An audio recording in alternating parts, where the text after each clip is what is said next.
শুধু খাবারের জন্য নয়, এখন পানির জন্য হাহাকার শুরু হয়েছে গাজায়। টানা ১৯ মাস ইসরায়েলি হামলায় গুড়িয়ে গেছে গাজার শত শত পানি স্থাপনা। বাধ্য হয়ে সমুদ্রের নোনতা দূষিত পানি পান করছে সাধারণ মানুষ।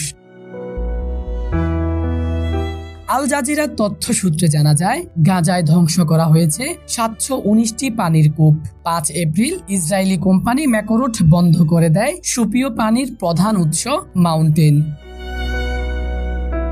এরপর বন্ধ হয়ে যায় গাজার প্রায় সব বিদ্যুৎ চালিত পানি পরিশোধন প্ল্যান্ট। ফলে এখন কেবল ৩০টি কূপ সচল রয়েছে, যা প্রয়োজনের সামান্যই পূরণ করতে পারে মাত্র। গাজায় এখন একজন মানুষ দিনে পাচ্ছেন মাত্র ৩ থেকে ৫ লিটার পানি।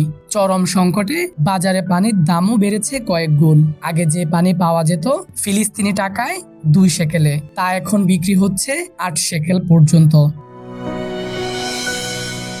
এই জন্য ধ্বংসের মধ্যেও বেঁচে থাকার করুণ সংগ্রাম।